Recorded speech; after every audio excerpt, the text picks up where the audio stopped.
CSGO xin được chào các bạn.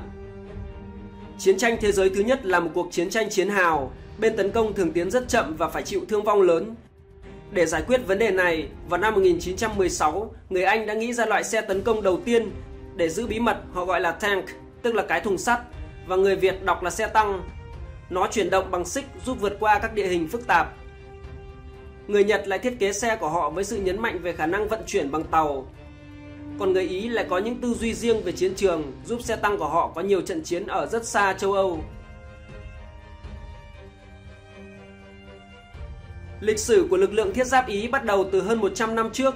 Ý là một quốc gia trẻ tuổi, lúc đó mới chỉ có khoảng 50 năm tồn tại. Trong sự quyết tâm phát triển mạnh mẽ của người Ý, họ rất nỗ lực để thiết lập hệ thống thuộc địa ở châu Phi. Năm 1911, Ý đã phát động một cuộc chiến chống lại đế chế Ottoman cho lãnh thổ Libya. Tại đây, người Ý đã trở thành những người đầu tiên sử dụng xe bọc thép trong trận chiến.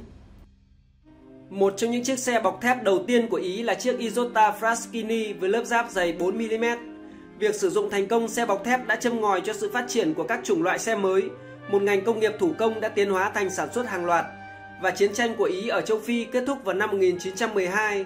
Nhưng chỉ 2 năm sau, một cuộc chiến khác đã nổ ra ngay tại biên giới của nước Ý. Đây không chỉ là một cuộc xung đột thuộc địa, mà đích thị chính là cuộc đại chiến thế giới lần thứ nhất, một cuộc đụng độ kinh hoàng giữa các cường quốc châu Âu. Người Ý bước vào cuộc chiến khá muộn sau quãng thời gian dài do dự. Trong năm 1914, những cuộc tranh luận chính trị đã liên tiếp xảy ra. Cuối cùng, vào năm 1915, người Ý với quân đội của mình và lực lượng xe bọc thép không phải dạng vừa đã tham gia cuộc chiến tranh và đứng về phía phe hiệp ước. Quân đội Ý đã sử dụng hai loại xe bọc thép chính trong cả hai cuộc chiến tranh thế giới, đó là Isansa do Lancia và AB4041. Cả hai chiếc xe đều gây tiếng vang lớn nếu so sánh về hiệu suất với những thiết kế tốt nhất của các nước khác. Đặc biệt, chiếc AB43 mà chúng ta đang quan sát đã được quân đội Đức mua để sử dụng từ năm 1944 đến năm 1945 và nó vẫn được phục vụ trong quân đội Ý suốt từ sau chiến tranh cho đến những năm 1960. Người Ý đã sử dụng những chiếc xe thiết giáp này để bảo vệ đường sắt. Trong cuộc chiến với hai kẻ thù truyền kiếp là Áo và Hungary, những chiếc xe bọc thép đáng gờm của Ý đã không được sử dụng rộng rãi.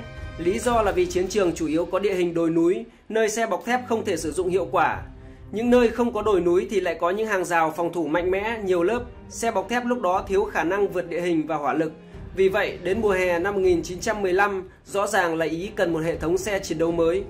Các ý tưởng mới được công ty ô tô Fiat và công ty kỹ thuật Ansado bắt tay vào thiết kế. Hai công ty có kinh nghiệm sản xuất xe bọc thép này đã thiết kế các mẫu đột phá, nó như một pháo đài bọc thép có thể di chuyển. Công ty Ansado bắt đầu phát triển thiết kế mẫu đầu tiên vào năm 1916, nhưng đáng tiếc chiếc xe đã không được thông qua. Ngay sau đó, các kỹ sư Fiat đã thành công với nỗ lực của họ, đã chế tạo ra chiếc xe tăng Ý được sản xuất hàng loạt đầu tiên với tên gọi là Fiat 2000. Đây là chiếc xe nặng 40 tấn với thiết kế đặc biệt, được coi là chiếc xe tăng đầu tiên trên thế giới có tháp pháo quay và có khung gầm.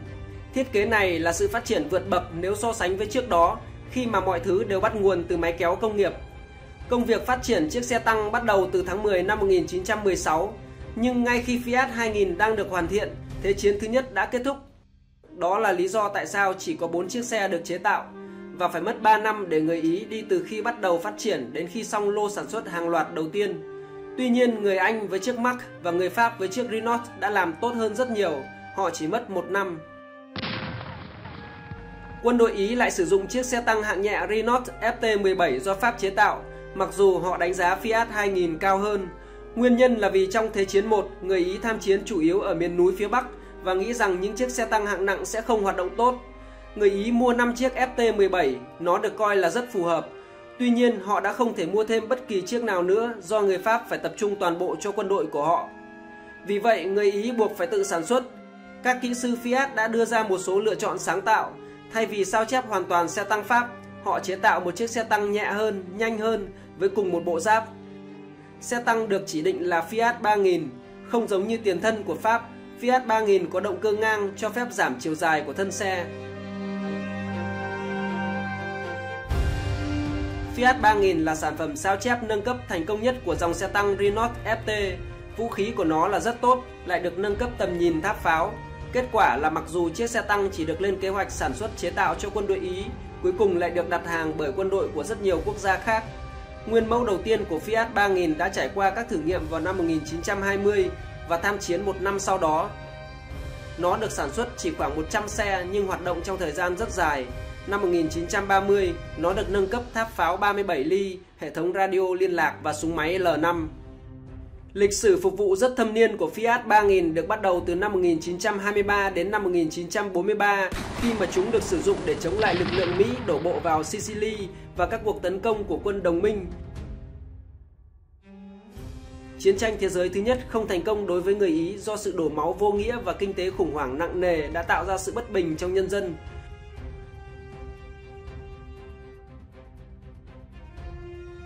Năm 1922, Benito Mussolini lên nắm quyền, nhà độc tài đã bắt đầu tạo ra một đế chế hùng mạnh. Để làm như vậy, ông ta cần một quân đội mạnh và chắc chắn không thể không có xe tăng. Tuy nhiên, người Ý không có nhiều tiền để sản xuất xe tăng hạng nặng, vì vậy họ đã phải tập trung vào xe tăng hạng nhẹ. Năm 1929, người Ý đã mua giấy phép cho Caden Loyd Mk6 từ người Anh. Dựa trên thiết kế này, công ty Ansado đã phát triển xe tăng hạng nhẹ L3. Năm 1933, quân đội Ý bắt đầu sử dụng xe tăng nhanh mà sau đó còn được gọi là xe tăng hạng nhẹ 3 tấn, xe tăng nhanh CV-29. Trên thực tế, đây là một chiếc xe rất nhẹ được trang bị một khẩu súng máy duy nhất. Một thời gian sau đó, khẩu súng máy thứ hai được thêm vào. Và với chiều cao 1,5 m, nó được bố trí tổ chiến đấu chỉ có 2 người, vì vậy nó không thể cạnh tranh về hỏa lực với xe tăng được trang bị đại bác.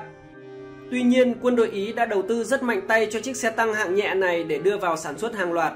Chiếc xe tăng đầu tiên được đưa vào chiến đấu từ năm 1935 và năm 1936 tại Abyssinia. Sau đó nó được sử dụng từ năm 1936 đến năm 1939 trong cuộc nội chiến Tây Ban Nha. Chiếc xe tăng cỡ nhỏ cơ động này tham chiến rất tốt ở địa hình gồ ghề. Ngoài ra nó có thể sử dụng như một máy kéo pháo. Tính linh hoạt là một trong những tính năng rất quan trọng cho các phương tiện của những nước nghèo. Hàng loạt quốc gia đã mua L3, thậm chí tận Nam Mỹ như Brazil. Chiếc xe đã từng chiến đấu ở Tây Ban Nha và Trung Quốc. Quân đội Hungary thậm chí đã đưa nó vào tận Liên Xô. L3 là một chiếc xe thành công nhưng nó không thể là cơ sở của một lực lượng thiết giáp toàn diện. Quân đội Ý cần xe tăng thực sự nhưng có quá nhiều trở ngại về tài chính khiến các kỹ sư thiết kế rất căng.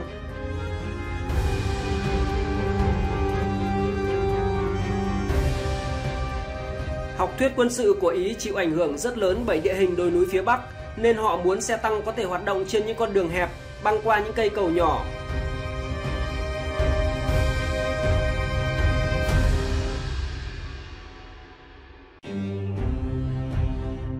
Họ cố gắng giải quyết vấn đề này nên đã mua mẫu xe tăng Vickers Mk của người Anh, nhưng nó có vẻ vẫn chưa truyền được cảm hứng cho quân đội Ý. Lúc này, người Đức và người Ý đều đã nhận ra rằng thời của xe tăng súng máy đã qua. Ở khoảng cách rất xa, chiếc xe tăng T-26 trang bị pháo của Liên Xô có thể làm bất kỳ điều gì mà họ muốn, dễ dàng đánh bại xe tăng của Ý và Đức. Do đó, người Ý bắt đầu phát triển một phiên bản tháp pháo của L3 mà sau đó được gọi là xe tăng hạng nhẹ L6. Mẫu L6 này là đỉnh cao trong sự phát triển xe tăng hạng nhẹ của người Ý. Thân và tháp pháo của nó được tán đinh nhưng mặt trước dày tới 30 mm, khá tốt cho một chiếc xe 7 tấn. Một tháp pháo được trang bị khẩu pháo tự động 20 mm Breda. Thật không may, L6 chỉ đến tay quân đội vào năm 1942 khi mà thời đại xe tăng hạng nhẹ đã đi qua.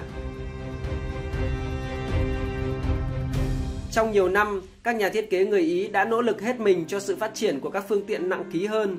Kết quả là mẫu Carro Amato M1139 nặng 11 tấn đã ra đời với động cơ diesel. Vỏ của nó được tán đinh và bắt vít. Nó có một khẩu súng 37mm được gắn trong thân vỏ. Tháp pháo được trang bị súng máy đồng trục. Quân đội Ý đã đặt hàng 100 xe tăng M1139. Chúng là loại xe tăng hạng trung duy nhất mà người Ý có trong giai đoạn họ tham gia Thế chiến thứ hai. Sau đó, quân đội Ý đã yêu cầu các phương tiện tiên tiến hơn. Vào tháng 12 năm 1937, yêu cầu đối với xe tăng chiến đấu là trọng lượng 13 tấn và phải được trang bị một khẩu súng 47 ly. Chiếc xe tăng chiến đấu được chỉ định là Carro Amato M1340 được đưa vào sản xuất cuối năm 1940. Vào thời điểm đó, chiến trường chính của quân đội Ý là châu Phi. M1340 và các biến thể của nó đã trở thành xe tăng chính tại đây. Trong hành trình phát triển của xe tăng M13, những nhược điểm chính của nó đã được nâng cấp. M13 trang bị một khẩu súng cỡ nòng 47mm. Nó có động cơ diesel và không nhanh lắm, nhưng lại rất ổn định trong các hoạt động quân sự ở Libya năm 1941. Trong trận chiến Bir el Gubi vào tháng 11 năm 1941, sư đoàn Arid bước vào trận chiến chống lữ đoàn thiết giáp 22 của người Anh. Nó gây ra thiệt hại nghiêm trọng và ngăn chặn bước tiến của quân đội Anh bằng cách phá hủy khoảng 30 chiếc xe tăng Crusader. Vấn đề chính của M1340 là thân và tháp pháo của nó bị tán đinh, và tất cả các xe tăng của Ý trong Thế chiến II đều có nhược điểm này. Các kỹ sư có ý tưởng rằng nếu một trong các tấm bị bắn hư hại, nó có thể được thay thế và chiếc xe tăng có thể trở lại trận chiến. Nhưng thật không may là nó lại không hoạt động như vậy trong thực tế. Bất chấp những sai sót, M1340 trở thành chiếc xe tăng được sản xuất nhiều nhất tại Ý. Đã có hơn 710 chiếc được chế tạo và sau đó là 695 phiên bản cải tiến khác. Carro Amato M1441 đã được chế tạo. Năm 1940 và 1941, xe tăng Ý chiến đấu với xe tăng Anh trên mặt đất gần như cân tài cân sức. Nhưng đến năm 1943, mẫu xe tăng Matilda của Anh đã khiến cho người Ý không thể ngăn chặn nổi. Tất cả những gì họ có thể hy vọng là hạ gục một đường ray hoặc làm kẹt tháp pháo của nó. Người Ý biết rằng M1340 và M1441 đã lỗi thời. Họ cố gắng để thay thế chúng. Một phiên bản nâng cấp đã được ra đời, đó là M1542. Giáp trước của nó tăng lên 45mm, một động cơ mạnh hơn được tích hợp và điều đặc biệt là nó chạy bằng xăng. Súng cỡ nòng vẫn được giữ nguyên 47 ly, nhưng chiều dài của xe đã tăng lên và vận tốc tăng lên 30%. Đạn của nó có thể xuyên thủng 40mm giáp ở cự ly 500m. Đây là phiên bản nâng cấp cuối cùng của xe tăng M1340 và là xe tăng hạng trung tốt nhất của Ý trong Thế chiến II. 194 chiếc được sản xuất tính đến đầu tháng 9 năm 1943. Kể từ mùa thu năm 1942, khi mà quân đội Anh đã sử dụng xe tăng hạng trung M4, họ đã vượt mặt người Ý.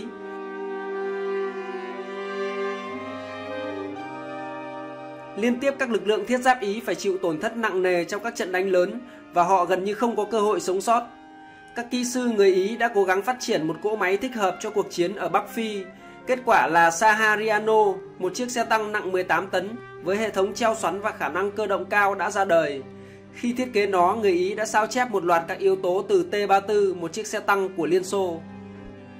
Một nguyên mẫu phát triển đã sẵn sàng vào mùa xuân năm 1942, nhưng đặc điểm của nó không đủ ấn tượng để đưa vào sử dụng. 2 năm sau đó, Sahariano bị dỡ bỏ. Xe tăng Ý không thể chiến đấu chống lại các máy bay của quân đồng minh và càng không thể thay đổi tiến trình của cuộc chiến. Trên chiến trường Libya, quân đội Ý đã vẫy cờ trắng đầu hàng tại Carbon ngày 13 tháng 5 năm 1943. 2 tháng sau, lực lượng đồng minh đổ bộ vào Sicily. Vào cuối tháng 7 năm 1943, Benito Mussolini đã bị lật đổ. Chính phủ mới ký hiệp định đình chiến với Hoa Kỳ và Vương quốc Anh vào ngày 3 tháng 9. Sau đó, quân Đức đã đánh chiếm nước Ý.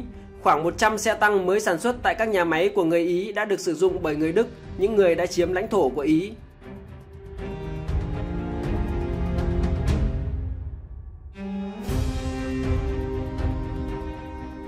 Người Ý đã bắt đầu phát triển một chiếc xe tăng hạng nặng trở lại vào tháng 12 năm 1938. Dựa trên một số mẫu xe của Đức và của Liên Xô, người Ý đã cho ra đời chiếc Carro P, còn được gọi là P40, có trọng lượng chiến đấu là 26 tấn, bộ giáp có thể được gọi là đầy đủ và vũ khí của nó tương đối mạnh. Tuy nhiên, vỏ của nó vẫn còn sử dụng đinh tán. Người Ý đã lên kế hoạch tiếp tục phát triển xe tăng hạng nặng. Dựa trên mẫu P40, họ đã thiết kế một chiếc xe tăng tiên tiến hơn nữa, đó là P43, với trọng lượng lớn hơn và giáp dày hơn. Nó có trọng lượng chiến đấu lên tới 34 tấn, trang bị súng 90 ly, một phiên bản rút gọn của một khẩu súng phòng không. Sau Thế chiến II, một số hạn chế đã được áp đặt lên nước Ý, bao gồm cả việc hạn chế phát triển máy móc và thiết bị quân sự. Từ đó, xe của Mỹ và Anh trở thành nòng cốt trong lực lượng thiết giáp Ý. Vào cuối những năm 1950, Ý đã nối lại việc nghiên cứu phát triển xe tăng. Đến đầu thập niên 60, nước này đã tham gia chương trình Standard Panzer và kết quả là một chiếc xe tăng hàng khủng đã ra đời, Leopard 1 C1 Arid.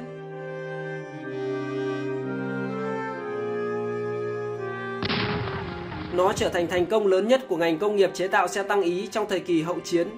Xe tăng được phát triển với sự hợp tác của các công ty Đức. 200 xe tăng loại này đã được sản xuất. Ngày nay, C1 Eris trở thành xương sống của lực lượng thiết giáp Ý. Người Ý hiện tại có rất ít động lực để phát triển ngành công nghiệp xe tăng. Một phần nguyên nhân là vì giới tài phiệt những năm gần đây đang mạnh tay đầu tư vào bóng đá thay vì quân sự. CSGO xin chào và hẹn gặp lại các bạn trong các video tiếp theo.